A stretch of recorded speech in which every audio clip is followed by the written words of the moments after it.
Inilah perkataan perjanjian yang diikat Musa dengan orang Israel di tanah Moab, sesuai dengan perintah Tuhan, selain perjanjian yang telah diikatnya dengan mereka di gunung Horeb.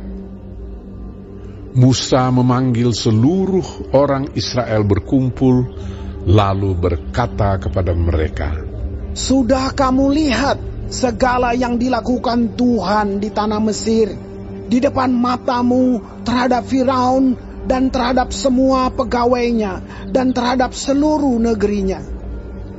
Cobaan-cobaan yang besar yang telah dilihat oleh matamu sendiri, tanda-tanda dan mujizat-mujizat yang besar itu.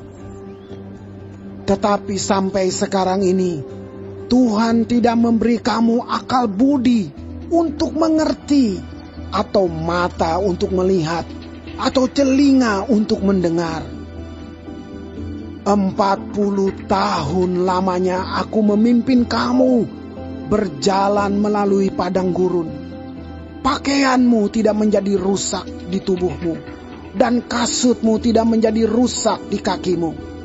Roti tidak kamu makan, anggur atau minuman yang memabukkan tidak kamu minum, supaya kamu tahu bahwa akulah Tuhan Allahmu. Ketika kamu sudah sampai ke tempat ini, maka keluarlah Sihon, Raja Hesibon, dan Og, Raja Basan, mendatangi kita untuk berperang, dan kita memukul mereka kalah, merebut negeri mereka, dan memberikannya kepada orang Ruben, kepada orang Gad, dan kepada suku Manasye, yang setengah itu menjadi milik pusaka mereka. Sebab itu lakukanlah perkataan perjanjian ini dengan setia, supaya kamu beruntung dalam segala yang kamu lakukan.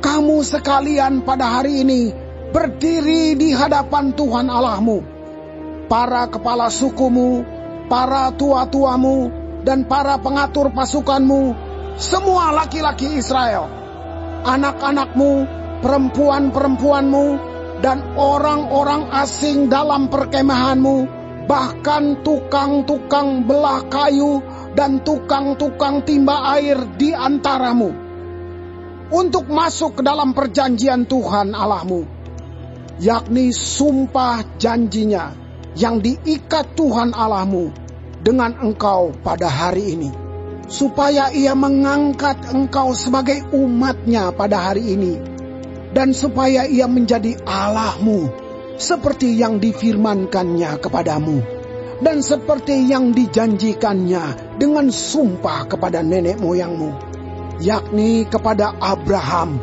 Ishak, dan Yakub.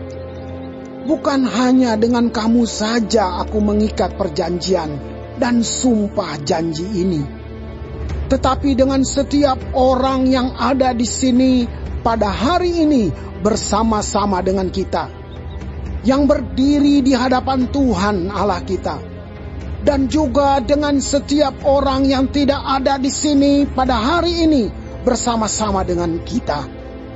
Sebab kamu ini tahu bagaimana kita diam di tanah Mesir, dan bagaimana kita berjalan dari tengah-tengah segala bangsa yang negerinya kamu lalui. Dan kamu sudah melihat dewa kejijikan dan berhala mereka, yakni kayu dan batu, emas dan perak itu yang ada terdapat pada mereka.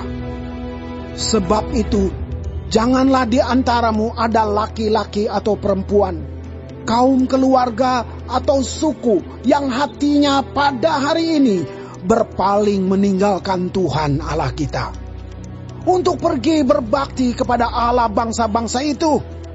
Janganlah di antaramu ada akar yang menghasilkan racun atau ipuh.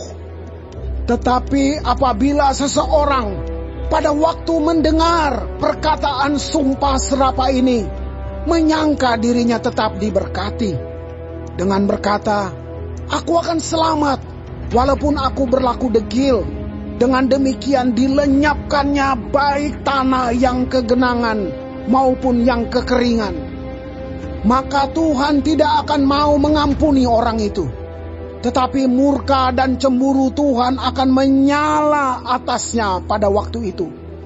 Segenap sumpah serapah yang tertulis dalam kitab ini akan menghinggapi dia, dan Tuhan akan menghapuskan namanya dari kolong langit. Tuhan akan memisahkan orang itu dari segala suku Israel, supaya dia mendapat celaka, sesuai dengan segala sumpah serapah perjanjian yang tertulis dalam kitab hukum Taurat ini.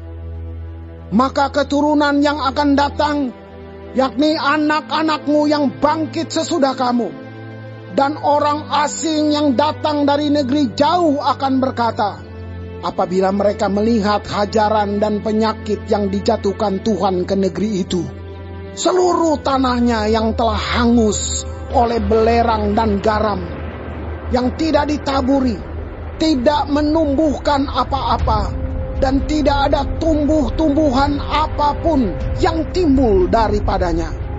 Seperti pada waktu ditunggang balikannya Sodom, Gomora, Atma, dan Seboim, yakni yang ditunggang balikan Tuhan dalam murka dan kepanasan amarahnya. Bahkan segala bangsa akan berkata, apakah sebabnya Tuhan berbuat demikian kepada negeri ini? Apakah artinya murka yang hebat bernyala-nyala ini? Maka orang akan menjawab, sebab mereka itu telah melalaikan perjanjian Tuhan Allah nenek moyang mereka, yakni perjanjian yang diikatnya dengan mereka ketika mereka dibawanya keluar dari tanah Mesir. Dan sebab mereka itu sudah pergi berbakti kepada Allah lain dan sujud menyembah kepadanya, yakni Allah yang tidak dikenal mereka dan yang tidak diberikan Tuhan kepada mereka sebagai bagiannya. Itulah sebabnya murka Tuhan bangkit terhadap negeri ini, sehingga didatangkan ke atasnya segala kutuk yang tertulis dalam kitab ini. Tuhan telah menyentakkan mereka dari tanah mereka dalam murka dan kepanasan amarah dan gusarnya yang hebat, lalu melemparkan mereka ke negeri lain, seperti yang terjadi sekarang ini. Hal-hal yang tersembunyi ialah bagi Tuhan Allah kita, tetapi hal-hal yang dinyatakan ialah bagi kita dan bagi anak-anak kita sampai selama-lamanya, supaya kita melakukan segala perkataan hukum Taurat ini.